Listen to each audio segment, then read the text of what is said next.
Sim, há um episódio também hoje, domingo, e sai às 7 da manhã. Eu penso que deve ser o episódio menos ouvido, pelo menos quando sair. Espero que depois mais pessoas o venham a ouvir mais tarde. 7 da manhã do domingo, quem é que está a ouvir um podcast? Mas achei que era adequado, porque eu quero falar de um livro que recebi na sexta-feira, um livro que me pus a ler durante este fim de semana, ainda não o li todo, comecei a ler. Foi um livro que eu já estava à espera há uns dias. Eu tinha encomendado, porque o livro não está ainda à venda em Portugal, eu tinha encomendado, ele saiu no dia 16 de junho, já explico que livro é que é. Eu estava à espera, ansiosamente, encomendei-o até antes de sair, encomendei numa certa livraria internacional, que tem um website muito famoso, não vou dizer o nome. Encomendei-o e fiquei à espera, ia constantemente ver ao website se o livro já tinha chegado, e a verdade é que ele demorou, porque apesar de eu ter encomendado na versão espanhola dessa livraria, o livro estava em Inglaterra, e para chegar, digamos, ao continente teve de passar pela alfândega, tudo por culpa de algo que aconteceu faz agora 7 anos, um certo referendo.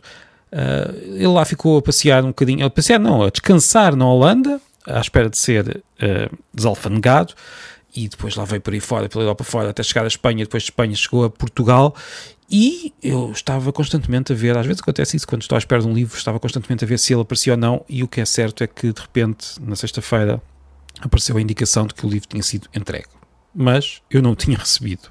Fiquei logo a pensar que tinha acontecido alguma coisa, alguém me ficou com o livro. Enfim, ainda pensei em telefonar, tentar perceber o que é que tinha acontecido, mas acabei por decidir, se calhar vou à caixa do correio, e lá fui, e lá estava. Portanto, o entregador decidiu pôr na caixa do correio, e curiosamente aconteceram duas coisas um pouco aborrecidas quando fui abrir a caixa do correio. A primeira foi, tinha uma conta para pagar que não estava à espera.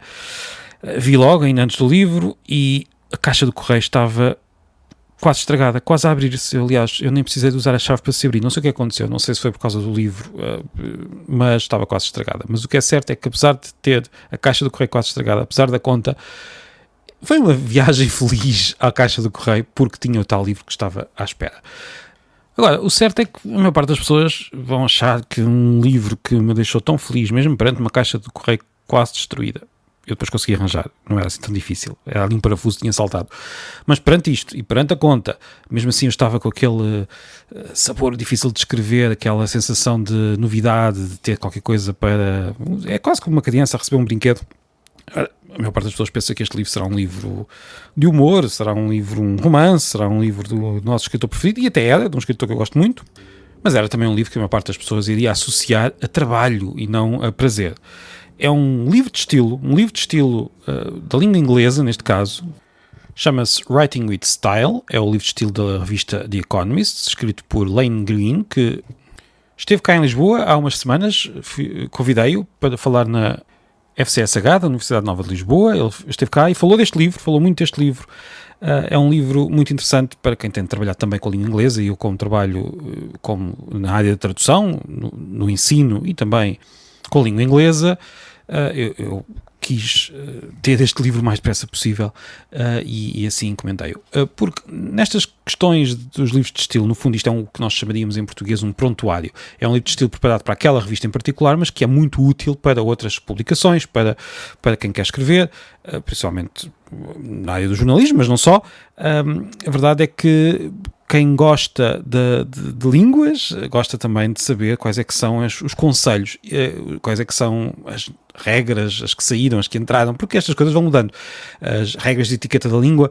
O Lane Greene é um ótimo escritor sobre língua, tem também um estilo próprio, e isso é que leva a que as pessoas comprem estes livros. Este é o terceiro livro do autor, este é o primeiro livro, digamos assim, prático, para ajudar a escrever melhor. Teve outros 2 livros muito, muito, muito interessantes sobre a língua inglesa. Um chama-se Talk on the Wild Side, falar de forma mais selvagem, enfim, é um trocadilho com a música, portanto é difícil de traduzir. E o segundo é You Are What You Speak, ou melhor, acho que é ao contrário. You Are What You Speak é o primeiro, e Talk on the Wild Side é o segundo, se não estou em erro. É sobre como a língua é também identidade, é sobre como a língua muda, é sobre como há tantas ideias um pouco simplistas sobre a língua, e aqui neste livro prático, neste prontuário, ele está a precisar de conciliar duas necessidades, ou melhor, duas visões da língua. Esta visão mais livre, esta visão que quer ver todas as complexidades do uso real da língua, mesmo quando as pessoas não têm noção dessa complexidade, e por outro lado as regras simples que nós queremos para escrever. Isto põe-se ali uma vírgula, não se põe ali uma vírgula.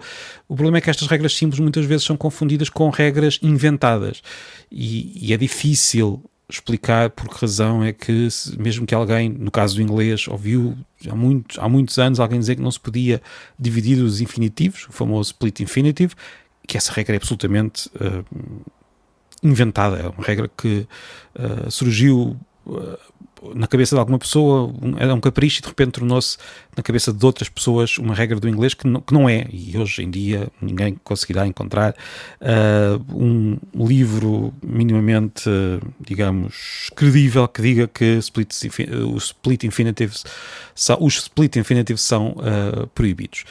É um pouco como, por exemplo, dizer que em português não se deve dizer hoje em dia, mas isso fica para outros episódios. Portanto, é um livro sobre a língua.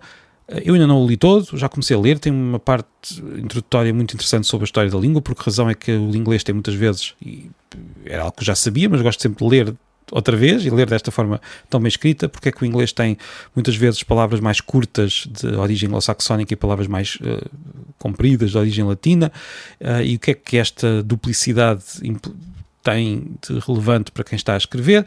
A verdade é que as palavras mais simples, mais curtas, muitas vezes ajudam a explicar melhor, porque acordam a imaginação de quem está a ler, porque são aquelas palavras que usam no dia-a-dia, as palavras mais imediatas, mais concretas, e isto pode ser bom se queremos que a pessoa veja alguma coisa, compreenda alguma coisa. Bem, e agora estar aqui o dia todo a falar sobre isto. É um livro que tenta também ensinar a escrever melhor, que é muito, muito difícil. É muito, muito difícil dizer o que é escrever melhor, mas é um livro que me parece muito interessante, e como eu disse, estou ainda a começar, e depois talvez até venha a falar dele outra vez. Enfim, tive esta aventura. Eu percebi agora que digo muitas vezes a palavra enfim. Eu tenho que ter cuidado com esta bengala. Acho que todas as pessoas têm bengalas, mas quando as começamos a notar, de repente, elas tornam-se muito irritantes. Espero não ter irritado ninguém com esta bengala, vou ter mais cuidado. Mas pronto, não pode ser, enfim.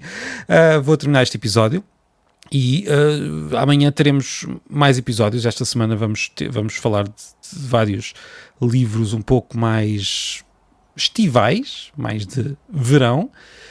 E espero que goste. Não se esqueça, assine, partilhe, carregue no sino do Spotify para receber sempre as notificações, e entretanto também se houver alguma coisa para dizer sobre o livro, também hei de voltar aqui ao Writing with Style de Lane Greene, o novo livro de estilo da revista Economist. E só uma nota final, é sobre o inglês, claro, portanto, não é um livro que fala a nossa língua, mas o que é curioso é que quando nós lemos estes textos sobre como escrever bem, há muita coisa que acaba por se aplicar. Isto também já reparei em textos sobre escrever bem em castelhano, escrever bem em francês e noutras línguas. Há alguns conselhos que são úteis. Outros são muito próprios daquela língua em particular. E isso também é interessante ver estas diferenças. Bem, pronto. Então, até amanhã. Bom domingo, bom fim de semana, e cá voltaremos com a pilha de livros.